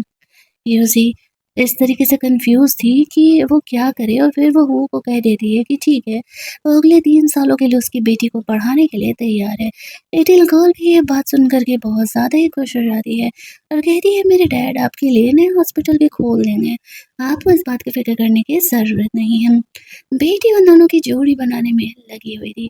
यूज़ी कहती है अरे नहीं, इसकी ज़रूरत नहीं है। वो यूज़ी को अगले कुछ टाइम का एडवांस उसे दे देता है, ताकि वो अपनी फैमिली का कुछ फाइनेंशियल स्टेटस सँभाल सकें। इसके बाद वो उससे बात करने के लिए जाता है। यूजुअल उसे क्लियर कर देती है कि वो तियान के साथ है और वो दोनों में से किसी को भी धोखा नहीं देने वाली है। मुझे नहीं पता हम दोनों के बीच क्या चल रहा है, लेकिन तियान मेरा फियांसे है और जब तक वो उससे टूटता नहीं है रिश्ता, तब तक मैं उसे धोखा नहीं दे सकती। तो हमारे बीच जो भी हो रहा है, मैं आपको नहीं बता सकती। वो कहता है ठीक है, लेकिन बस एक बात याद रखना, मेरा प्रोटेक्शन हमेशा तुम्हारे साथ रहेगा और दूसरी बात, वो तुम्हारे लायक नहीं है। वो कहती हाँ, मुझे सारी बातें पता है। वो यहाँ पर यूजी से अपने मन की बात बताना तो चाह रहा था, बट वो उसे बता नहीं पाता है। यूजी के लिए उसका हेल्पर यहाँ पर ऑइंटमेंट लाया था, वो उसे वो ऑइंटमेंट देता है और यूजी वहाँ से चली जाती है। उसका हेल्पर उससे कहता है आपको यूजी से थोड़ा प्यार से बिहेव करना चाहिए, क्योंकि वैसे भी एक गर्ल है और गर्ल्स को काफ़ी काम बिहेवियर के लड़के काफ़ी पसंद आते हैं। वो कहता है मैंने कब कहा कि मैं उसे पसंद करता हूँ। उसका सेक्रेटरी सोचता हाँ, यूँ ही फ्री फोकट में वो यूजी को प्रोटेक्ट करने के लिए तियान और उसके डैड से इतना ज़्यादा और पंगा लिए जा रहा है। दूसरी तरफ जब यूजी घर की तरफ जा रही थी तो वो तियान से मिलती है। तियान से वो पूछती है वो यहाँ क्या कर रहा है, तो वो उसे कहता है कि मैं तुमसे मिलने के लिए आया था, क्योंकि मैं तुम्हें मिस कर रहा था। यूजी उसे कहती है इन बातों का कोई फ़ायदा नहीं है। वो उसे कहता है जिस इंसान ने तुम्हें हर्ट किया था वो इस दुनिया में नहीं है। वो मेरा ही दुश्मन था, मैं मानता हूँ मैंने उस दुश्मन को हमेशा के लिए ख़त्म कर दिया है। तुम वो का जॉब छोड़ क्यों नहीं देती? मैं तुम्हारे लिए एक अच्छा सा हॉस्पिटल ओपन कर देता हूँ दूसरे शहर में, हम वहाँ चल के साथ रहेंगे। ये जो उसे मना कर देती है और कहानी का सेकंड पार्ट हमारे यहीं पर एंड हो जाता है। यूजी ने तिहान ने यूजी को हक कर लिया था और ये चीज़ वो देख लेता है। उस बेचारे का एंडिंग में दिल टूट जाता है और उसे लगता है कि शायद यूजी और तिहान के बीच का रिलेशनशिप सही चल रहा है और उनका रिश्ता टूटने नहीं वाला और वो उनसे बिना मिले ही वहाँ से चले जाता है। लेकिन यूजी भी देख लेती है कि वो ने उसे हक करते हुए देख लिया है। कहानी का सेकंड पार्ट यहीं पर एंड होता है और अगर आपको ये कहानी अच्छी लग रही होगी तो वीडियो को लाइक और शेयर करना मत भूलना। चैनल को सब्सक्राइब कर लेना ताकि इस कहानी के लास्ट पार्ट के स्टार्टिंग में हम लोग देखते हैं कि वो यूजी को तियान को हक करते हुए देख करके अपना मूड ऑफ करके घर चला गया था। तभी वहाँ पर उसकी बेटी पूछती कि क्या हुआ, आप डैड सैड क्यों है? वो उसे कैसे बताता कि उसने उसके टीचर को किसी और के साथ देख लिया है। उसकी बेटी उससे कहती है कि अच्छा चलो आपको क्लब जाना पसंद है ना, हम वहाँ चलते हैं। आपका मूड वहाँ जाके ठीक हो जाएगा। तो वो अपनी डॉटर को भी अपने साथ लेकर के जाता है, जहाँ पर कि वो लोग अपना गेम हम खेल रहे थे। तभी वहाँ एक लड़की आती है जो कि थोड़ा बहुत यूजी की तरह दिख रही होती है। अब वो उसे देख कर के थोड़ा गुस्सा करने लगता है और हेल्पर को कहता है, "इसे यहाँ से लेकर के जाओ, ये मुझे डिस्ट्रैक्ट कर रही है।" नेक्स्ट डे यूसी डॉटर के साथ खेलने के लिए आती है। वो उसे देख कर के बिना कुछ बोले वहाँ से चले जाता है। उसकी बेटी उसे कहती है कि पता नहीं मेरे डैड को क्या हो गया है, कल से ही उनका मूड ऑफ है। कल क्लब में तुम्हारी जैसी एक लड़की दिखी थी, उसे भी उन्होंने निकाल दिया। अब यूसी को समझ नहीं आता है कि वो इतना वियर्ड क्यों बिहेव कर रहा है। बाहर जा कर के वो यहाँ पर अपने सेक्रेटरी से तियान और उसके डैड के बारे में बात कर रहा होता है। उनकी हरकतें यहाँ पर थोड़ा ज़्यादा ही बढ़ती जा रही है। वो को पता था एट द एंड उसे ध्यान को सबक सिखाना ही पड़ेगा और वो उसे जान से नहीं मारना चाह रहा था क्योंकि वो उनके इकलौते भाई का बेटा था, इसी वजह से। तभी हुओ का फ्रेंड यहाँ पर कुछ बिज़नेस डीलिंग के लिए आता है। वो यूजी से मिलता है तो इसके साथ फ्लर्ट करने का कोशिश कर रहा था, लेकिन तभी वहाँ पर वो आ जाता है और उसे डाँटते हुए वहाँ से जाने के लिए कहता है, क्योंकि वो जेलस हो रहा था कि उसका फ्रेंड यहाँ पर यूजी के साथ फ्लर्ट कर रहा है और वो ये चीज़ बर्दाश्त नहीं कर पाता। आफ्टर दैट वो लोग खाना खाने के लिए जाते हैं जहाँ पर कि यूजी के लिए वो ने फूड बनाया था और यूजी के पसंद का बनाया था। वो उसे बहुत ही अच्छा लगता है और उसकी बेटी समझ रही थी कि वो ने ये सब कुछ जानबूझ कर के यूजी के पसंद का बनाया है। बेचारा वो भाई साहब उसके प्यार में इतना पागल हो चुका था कि उसे अब कुछ भी चीज़ें दिख नहीं रही थी और उसे तो बस यूजी ही दिख रही थी और उसकी अच्छाइयाँ ही दिख रही थी। यूजी इस तरीके से घर लौट रही होती है, तब वो ड्राइवर को बीच में कार रोकने के लिए बोलती है। उसे कुछ चीज़ें बाय करनी थी, उसे कहती है कि वो खुद ही घर वापस लौट जाएगी, वो यहाँ से जा सकता है। ऐसा कहते हुए यूजी वहाँ से आगे बढ़ती है। तो वो यहाँ पे टियान की बहन संभलती है। टियान की बहन यूजी से रिवेंज लेना चाह रही थी क्योंकि उसकी वजह से उसके भाई ने उसकी कार खराब कर दी थी। दैट्स व्हाई वो यूजी से बात करने जाने का डिसाइड करती है।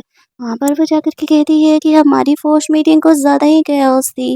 दैट्स व्हाई मैंने सोचा कि क्यों ना तुमसे चल कर के माफ़ी माँगा जाए।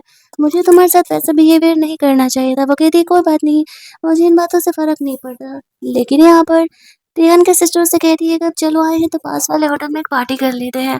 वहाँ पर बहुत अच्छा एक डांस शो हो रहा है। तो यूजी उसके साथ चली जाती है क्योंकि वो बहुत ज़्यादा ही ज़िद कर रही थी। लेकिन उसे पता नहीं था उसकी बहन ने उसके लिए क्या प्लान किया हुआ है। जब वो लोग वहाँ पे डांस शो देखने के लिए जाते हैं तो यूसी एक अलग कमरे में बैठी थी। उसकी सिस्टर कहती है कि वो थोड़ी ही देर में यहाँ पर आती होगी। एक हेल्पर उसके लिए कुछ स्नैक्स और ड्रिंक लेकर के आता है। यूजी वो ड्रिंक पी लेती है। फिर हम लोग देखते हैं कि वो हेल्पर जाकर के धियान के सिस्टर को बताता है, जैसा कि आपने उसमें वो लेफ्ट मिलाने के लिए बोला था, मैंने वैसा कर दिया है। थोड़ी ही देर में यूजी पर वो दवा असर करने वाला होगा। धियान के सिस्टर को लग रहा था उसका प्लान सक्सेसफुल हो गया। वो अपने एक बूढ़े अंकल को यहाँ पर बुला लेती, जिसको कि वो यूजी के साथ उसके कमरे में बंद करने वाली थी। और यहाँ पर ध्यान यूजी को किसी और के साथ देखता, तो वो ऑब्वियसली एंगेजमेंट तोड़ लेता।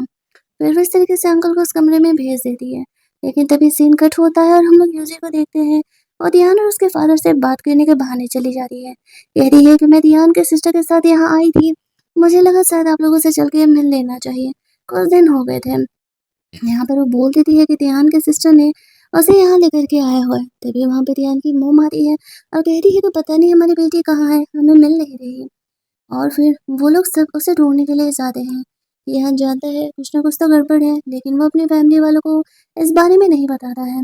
आफ्टर दैट वो लोग जब यूजी को ढूंढते हुए, मतलब उस गर्ल को ढूंढते हुए उस कमरे में जाते हैं, तो देखते हैं कि वहाँ पर वो जो गर्ल है वो उस आदमी के साथ सो रही है। अब उसके फादर उस पर बहुत ही ज़्यादा गुस्सा करने लगते हैं और कहते हैं कि उसने तो उसके खानदान की नाक कटवा दी। ध्यान के सिस्टर की जब आँख खुलती है तो वो उसे कहती है कि ये सब कुछ यूजी का किया हुआ है, क्योंकि उसी ने उसे फंसाया है। यूजी कहती है तुम मुझे इस होटल में लेकर के आई हो, तुम मुझे मिली नहीं काफ़ी देर से, तो मैं तुम्हें ढूंढते हुए बाहर निकली, तो फिर मैंने यहाँ पर ध्यान और तुम्हारे डैड, ध्यान के डैड को देखा। मैं तो बस उससे बात करने के लिए चली गई थी, इसमें मेरी क्या गलती है। अब यहाँ पर सारे यहाँ पर ध्यान के सिस्टर पर गुस्सा करने लगते हैं और उसके अंकल को अच्छा खासा सबक सिखाया जाता है।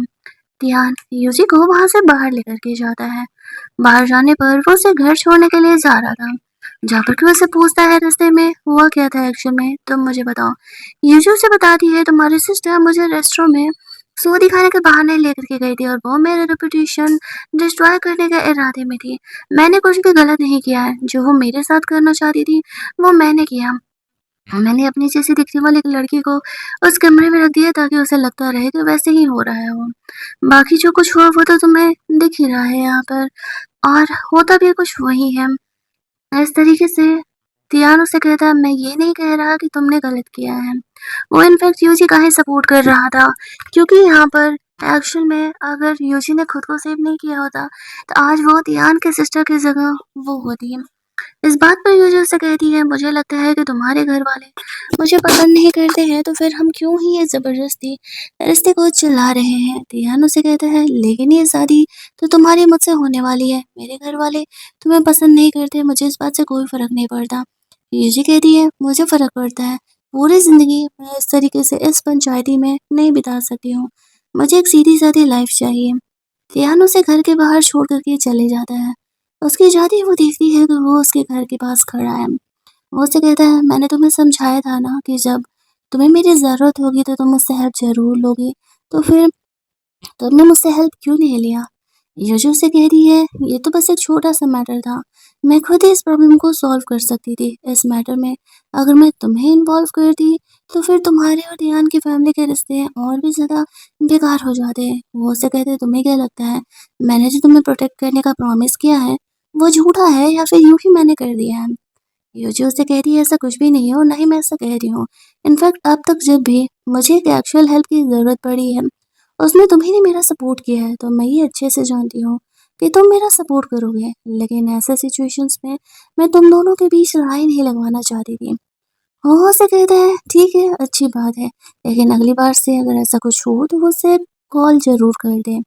यहाँ पे यूजी को लगने लगता है कि क्या सच में वो हुआ पर ट्रस्ट कर सकती है, क्या सच में वो उस पर डिपेंडेंट हो सकती है, क्योंकि आज तक यूजी का लाइफ में कभी कोई ऐसा नहीं आया था जिसपे कि वो एक्शन में डिपेंडेंट हो सके।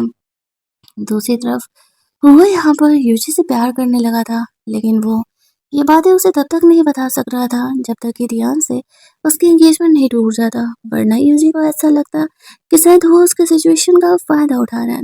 कहीं न कहीं यूज़ी भी हुआ को पसंद करने लगी थी, लेकिन वो उसे खुद के औकात से कुछ ज़्यादा ही ऊपर मानती थी। इसी वजह से उसने मन ही मन डिसाइड कर लिया था कि वो हुआ को कभी इस बारे में कन्फेस नहीं करेगी। कुछ बातें यूज़ी से करने के बाद वो वहाँ से फ़िलहाल अपने घर के लिए चले जाता है। अगली सुबह इस तरीके से न्यू ईयर ईव था, जहाँ पर कि वो हुआ के लिए एक प्यारा-सा मफलर बाय करके लेके आई थी। वो ये दिखाता है कि वो यूज़ी का दिल रखने के लिए मोमो फ्लोर रख ले रहा है, उसे ये गिफ्ट बिल्कुल पसंद नहीं है। लेकिन अंदर-अंदर उसके मन में लड्डू फूट रहे थे, क्योंकि यूज़ी उसके लिए ये गिफ्ट लेकर के आई हुई थी। अब आज तक का समय उसने टियान को दिया था उससे शादी तोड़ने का। टियान यहाँ पर इवनिंग में यूज़ी से मिलने के लिए आता है और वो उसे कहता है कि वो उसे लास्ट टाइम हग करना चाहता है, क्योंकि इसके बाद ये शायद दोनों अलग होने वाले हैं। यूजू उसे नहीं रोकती है, लेकिन वो इस सिचुएशन को गलत समझ लेता है। उसे ऐसा लगता है कि शायद यूजी और ध्यान के रिलेशनशिप पहले से कहीं ज़्यादा बेहतर हो गए हैं और वो उसे नहीं छोड़ने वाली। ऐसे ही देखते वो गुस्सा आ जाता है और यूजी का दिया हुआ मफलर फेंक देता है। उसकी बेटी कहती है कि आपने यूजी का दिया हुआ मफलर क्यों नहीं फेंका। वो बिना कुछ बोले वहाँ से जाने लगता है। पूरी रात वो क्लब में बिताता है। उसके सेक्रेटरी ने यहाँ पे यूसी को तियान को हक करते हुए देख लिया था, तो वो समझ जाता है हुआ का मूड क्यों ही ऑफ है। वो हुआ का हेल्प करना चाहता था, वो चाहता था हुआ यहाँ पर यूजी को कन्फेस करे, हाँ या ना दोनों में से कोई एक ही चीज होगा। यहाँ पर इस तरीके से वो हुआ को कमरे में लेकर के जाता है, जबकि वो काफी ज्यादा ड्रंक था। यहाँ पर कमरे में ऑलरेडी यूजी थी, उसके सेक्रेटरी ने सारे अरेंजमेंट कर दिए थे। उसने यूजी को जानबूझकर के हुओ के कमरे में स्टे कराया था। वो जब नशे की कंडीशन में उस कमरे में पहुंचता है तो उसे ऐसा लगता है शायद वो यूजी को हेलुसिनेट कर रहा है, लेकिन वो यूजी को इतना पास देख करके अपनी फीलिंग को कंट्रोल नहीं कर पाता है और उसे किस करने के लिए आगे बढ़ता है। तभी वहाँ पे यूजी की नींद खुलने लगती है, तो वो यहाँ पर उसे रोकने का कोशिश कर रहा था। यूजी कहती है आई नो कि तुम बहुत ज़्यादा ड्रंक हो, बेहतर होगा कि तुम खुद पे कंट्रोल करो। वो अपना गुस्सा जाकर सेक्रेटरी पर निकालने लगता है। उसका सेक्रेटरी उसे सॉरी बोलते हुए कहता है कि मैं तो बस आपकी हेल्प करना चाह रहा था। मुझे लगा कि शायद आप यहाँ पे यूजी को ऐसे कंडीशन में कन्फेस कर पाएंगे, लेकिन हो को अफसोस होने लगता है। उसे यूजी के साथ ऐसा बिहेवियर नहीं करना चाहिए था। इधर यूजी दूसरे कमरे में सोने के लिए चली जाती है, लेकिन उसे हो के बिना नींद ही नहीं आ रही थी। उसे ऐसा लग रहा था कि क्या हो ने उसे किसी और को समझ कर किस किया है, या फिर वो उसे पसंद करता है। पूरी रात वो इसी सोच में जगी रह जाती है। नेक्स्ट डे वो यूजी के आने का वेट कर रहा था ताकि कल रात जो वो उस बारे में बात कर सके, लेकिन यूजी यहाँ पे नहीं आती। उसका कॉल आता है कि वो कुछ दिनों की छुट्टी ले रही है। अब वो सोचने लगता है कि कल रात जो हुआ उस वजह से यूजी ऐसा कर रही है, तो वो उसे मिलने जाने का डिसाइड करता है। जब वो यूजी से मिलता है, यूजी उसे कहती है डोंट वरी, मैं कल रात वाली मैटर को ज़्यादा सर पे नहीं चढ़ा रही हूँ। आई नो तुम बहुत ही ज़्यादा ड्रंक थे और तुमने मुझे कोई और समझ लिया था। दैट्स व्हाई यहाँ पे ये सब कुछ हुआ। मैं तुम्हारी बात का बुरा नहीं मान रही। अब यहाँ पर इस तरीके से वो जब ऐसा कहती है तो उसे ऐसा लगने लगता है कि क्या सच में उसके लिए किस करना इतना कैजुअल है। लेकिन फिलहाल यूजी खुद को इस मैटर में इन्वॉल्व नहीं करना चाहती थी। रात में तियान ने उसे अपने फैमिली डिनर पर बुलाया हुआ था, जहाँ पर कि वह अनाउंस करने वाला था कि उसने यूजी के साथ अपना एंगेजमेंट कैंसिल कर दिया है। यूजी यहाँ पर खाना वाना खाने के लिए आ रही है। उसने एक्सपेक्ट किया था कि तियान ये अनाउंस करने वाला है कि उसने अपना एंगेजमेंट कैंसिल कर दिया, लेकिन उससे पहले तियान बहाने से यूजी को बाहर लेकर के जाता है। उसके सामने अपने डैड को विंडो से शूट कर देता है, जिससे कि ऑन द स्पॉट उनकी डेथ हो जाती है। साथ ही वो यूजी को भड़काता है कि अब तुम इस चीज़ की आई विटनेस हो, अगर ये बात बाहर फैला कि मैंने अपने डैड को मारा है, तो मैं तुम्हें भी ज़िंदा नहीं छोड़ने वाला हूँ। मुझे मुझसे प्यारी चीज़ कोई नहीं छीन सकता, चाहे मेरी फैमिली हो या फिर कोई और मैंने तुमसे कहा था कि हमारी शादी हो कर के रहेगी। तो सब ये मैंने तुमसे कहा कि हमारी शादी हो कर के रहेगी, तो फिर हमारी शादी होने से कोई नहीं रोक सकता। और वो यहाँ पे यूज़ी काफ़ी घबरा जाती है। वो ये बात चाह कर के भी किसी को नहीं बता पा रही थी, क्योंकि अगर उसने ऐसा किया तो तियान उसे मार डालेगा। उसे कहता है फिलहाल तुम घर जाओ, यहाँ पर अभी बहुत सारे तमाशे होने वाले हैं। जब वो लोग निकल रहे थे तभी वहाँ पर वो भी आ जाता है और अपने सिक्योरिटी गार्ड को वो कहता है कि उसी को घर लेकर के जाने। यहाँ पे तियान का गार्ड उसे रोक रहा था, क्योंकि तियान ने उसी को लेके जाने के लिए कहा था। तो वो उसकी पिटाई लगा देता है और कहता है तुम्हारी इतनी औकात कैसे होगी मेरी अरेंजमेंट्स को रोकने की। इसके बाद वो यूजी को लेकर के जाता है। यूसी काफ़ी घबराई हुई थी। उसका सेक्रेटरी उसे समझाता है कि डोंट वरी, वो सब कुछ ठीक कर देगा, तुम्हें ज़्यादा डरने की ज़रूरत नहीं है।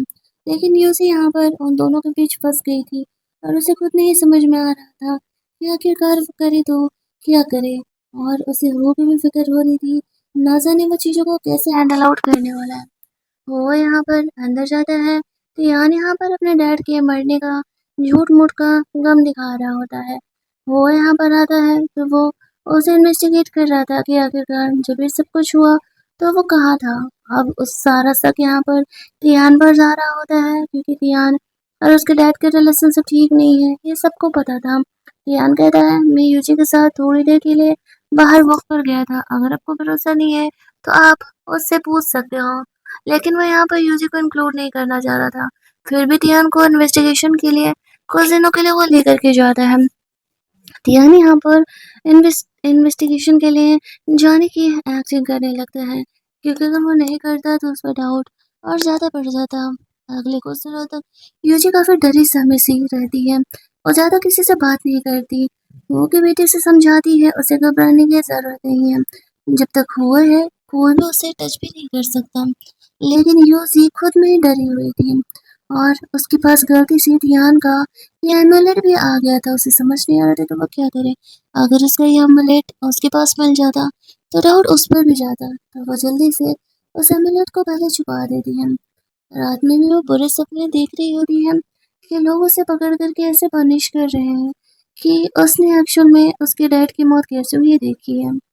अगली सुबह जब यूसी जगती है तो वो देखती है कि वो के घर में सो रही है। वो ने उसके सेफ्टी के लिए कुछ घर पे ही वक़्त से बिताने के लिए बोला था।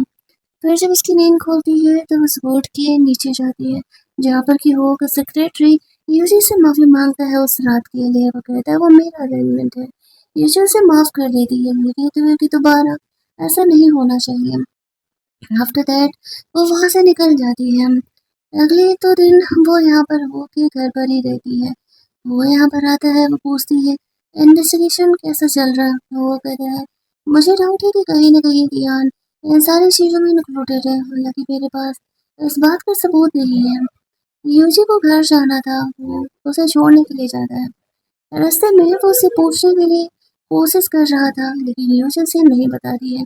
सच्चाई वो बता नहीं सकती थी, वो दोनों साइड से फँसती है और यूजी को घर छोड़ता है। जहाँ पर कि तियान आ जाता है और कहता है, "तुम मेरे फियांसे के साथ क्या कर रहे हो?" इस बात पर वो उसे कहता है, "वो जल्दी ही तुम्हारी फियांसे अब नहीं रहने वाली है। वो तुम्हारे साथ नहीं रहना चाहती है, क्या ये बात तुम्हें पता नहीं है?" अब यहाँ पर इस तरीके से तियान और वो दोनों आपस में लड़ने लगते हैं यूजी को लेकर के। ये चीज़ यूजी को नहीं पसंद आता है और वो उन दोनों को घर जाने के लिए बोल करके अपने घर में चली जाती है। वो कियान के डैड के ग्रेव के पास जाता है और कहता है, "मुझे पता है तुम्हारे बेटे ने ही तुम्हें मारा है। जल्दी ही मैं उसे तुम्हारे पास भेजने वाला हूँ। उसे एक अच्छा इंसान बनाने की कोशिश करना अगली बार।" अगले दिन यूजी वो से मिलती है तो वो जो घर यूजी का हुआ करता था वो बायर से बाय करके वापस से यूजी को दे देता है और कहता है, "तुम वहाँ रह सकती हो।" यूजी अपनी मॉम को लेकर के उस घर पर जाती है। सब कुछ वैसा ही था जैसे पहले हुआ करता था। यूजी और उसकी फैमिली ये देख कर के बहुत ही ज़्यादा वाली इमोशनल हो जाती है। उन्होंने तो कभी एक्सपेक्ट नहीं किया था। यूजी हो के लिए कुछ न्यू डिशेस लेकर के जाती है और उनके लॉन के पीछे भी लेकर के गई थी। वो ऐसे कह रहा होता है कि तुम ये चीज़ें देख कर के मेरी आदत बिगाड़ रही हो। फिर कुछ दिन वो और यूजी एक हिडन कपल की तरह रहते हैं, दोनों छुप-छुप के बातें करते और अपना प्यार और बढ़ाते जा रही थी। तभी एक दिन तियान यूजी से मिलने को आता है। यूजी से कहती है, "तुम्हारे डैड भी अब इस दुनिया में नहीं रहे। मेरा डिसीजन फाइनल है, मुझे तुमसे शादी नहीं करनी। इस बात को तुम मान जाओ।" लेकिन तियान भी अपने सिर पर अड़ा हुआ था कि तुम्हें तो शादी मुझसे ही करनी पड़ेगी। शादी में उसे ये भी वार्न करता है, उसका ये सीक्रेट बाहर नहीं आना चाहिए। अगर उसका ये सीक्रेट बाहर आया तो वो जानती है ना कि वो क्या करेगा। यूसी घबरा जाती है। वो उसे जब वो मिलती है दोपहर में तो वो उसे कहता है, "मुझे पता चला ध्यान तुमसे मिलने के लिए आया था।" यूजी उसे कहती, "हाँ, वो शादी के लिए मुझे परेशान कर रहा है। डोंट वरी, इस मैटर से आपको कोई परेशानी नहीं होगा।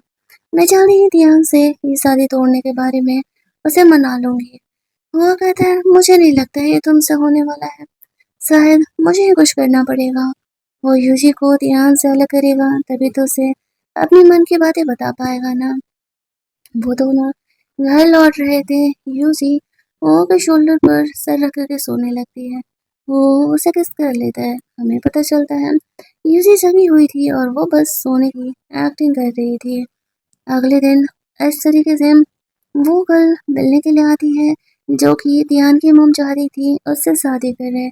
अब वो यहाँ पर यूजी को डरा धमका करके ध्यान से अलग होने के लिए बोलती है। यूजी हंसते हुए कहती है, "भाई तेरा बंदा, बहन तेरा बंदा मेरा पीछा नहीं छोड़ रहा है, तो मेरे पास आने के बजाय तुम मुझसे बोलो।" तभी वहाँ पर कुछ बुरे लोग उन पर अटैक करने लगते हैं। थैंकफुली वो यहाँ पर आ जाता है और वो लोग लड़ झगड़ करके सिचुएशन को संभाल लेते हैं। वैसे तो केवल एक बुरे इंसान को उस गर्ल ने अरेंज किया था यूजी को सबक सिखाने के लिए, बाकी यहाँ पर सारे वो को मारने के लिए आए हुए थे। अब उस लड़की को वो यहाँ पर अच्छा खासा पनिशमेंट देता है ताकि दोबारा वो यहाँ पर कभी भी यूजी को परेशान ना करे और उसे वहाँ से लेकर के जाया जाता है। वो अपने सेक्रेटरी से बात कर रहा होता है कि आगे क्या करना है। वो यूजी को घर जाने के लिए कहता है और तियान के घर पहुँच जाता है। वहाँ पर वो उसे कहता है कि तुमने जो बंदे भेजे थे मुझे मारने के लिए, उनका सारा बयान मेरे पास है। वो यहाँ पर उसकी फेवरेट पर्सन यानी उसके सेक्रेटरी को हर्ट कर देता है।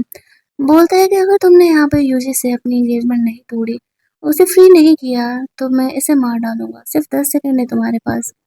तियान के पास कोई ऑप्शन नहीं था क्योंकि वो इंसान उसके लिए बहुत ही इम्पोर्टेंट था, वो उसके लिए उसके भाई जैसा था।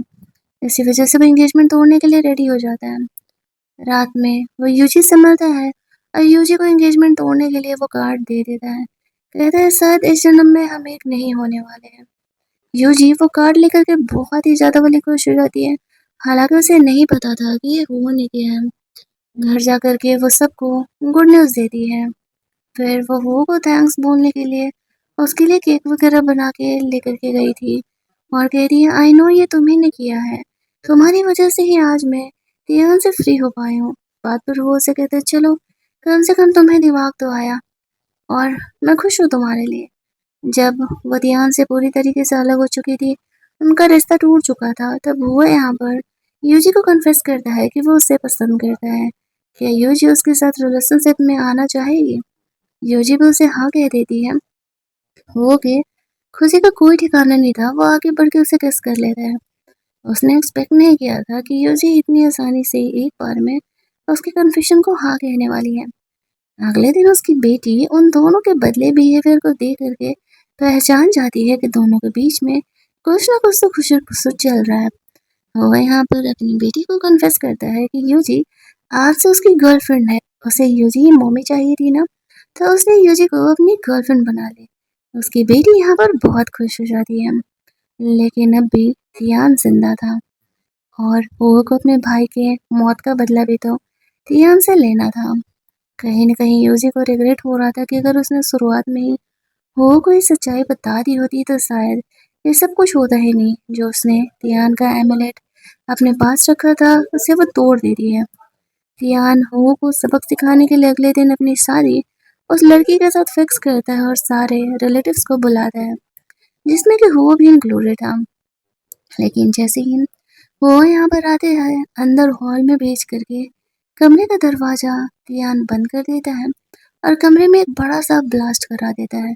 उसे तो ऐसा लगता है कि उस ब्लास्ट के बाद वो जिंदा नहीं बचा होगा और वो वहां से जाने लगता है। वो अपने डैड के ग्रेव के पास गया था, ये सोचते हुए उसने हु को भी मार डाला, लेकिन तभी हु यहाँ पर जिंदा बच के आ जाता है और इससे पहले कि तियान उसे मारे वो उसे गोली चला देता है। और ये करना ज़रूरी था वरना तियान इस समाज के लिए एक बहुत बड़ी प्रॉब्लम बनते जा रहा था। फाइनली यहाँ पर तियान वो का जो रिवेंज था वो पूरा होता है। उनकी लाइफ अब एक हैप्पी एंडिंग की तरफ बढ़ रही होती है। कहानी के एंड में हो और यूजीन दोनों हैप्पीली एवर आफ्टर साथ में रहने लगते हैं। वो अपनी बेटी के सामने यूजी को फाइनली अपनी गर्लफ्रेंड बनने के लिए, अपनी फियोंसे बनने के लिए विश करता है। वो उसे हाँ कह देती है। वैसे भी ना कहने का उसके पास सब कोई रीजन भी तो नहीं था। अपनी अडॉप्टेड बेटी के बारे में वो उसे बताता है कि एक्चुअल में इसके डैड ने अपनी जान गंवाई थी मुझे बचाने के चक्कर में, इसी वजह से उसके जाने के बाद मैंने उसकी बेटी को अडॉप्ट कर लिया था। यूजी को इस चीज़ से कोई प्रॉब्लम नहीं था। वैसे भी यूजी भी उस लड़की को काफ़ी पसंद किया करती थी और उनके बीच अच्छी खासी वाली फ्रेंडशिप बन गई थी। तो वो फाइनली खुशी थी कि कोई बात नहीं, अगर वो ने उस बेबी को अडॉप्ट भी कर लिया है तो दोनों यहाँ से अब अपने एक ऑफिशियल रिलेशनशिप में आ जाते हैं। अगले कुछ दिन तो सही जाते हैं, फिर वो यहाँ पर हिम्मत करके यूजी की मॉम से मिलने के लिए जाता है। इतना बड़ा इंसान आज यूजी के मॉम के सामने नर्वस था, बट फिर वो कन्फेस करता है कि वो यूजी से प्यार करता है और उससे शादी करना चाहता है। खुशी-खुशी यूजी की मॉम इस रिश्ते को हाँ कह देती है और इनके शादी के सीन के साथ हमारा ये ड्रामा एंड हो जाता है। कहानी अगर आपको अच्छी लगी होगी तो वीडियो को लाइक और शेयर करना मत भूलना। चैनल को सब्सक्राइब कर लेना ताकि नए वीडियोस की नोटिफिकेशन आपसे मिस ना हो। चलिए जल्दी से मिल लेते हैं हम लोग एक और मस्त मस्त वाली कहानी के हिंदी वर्जन में। तब तक के लिए कीप लिसनिंग।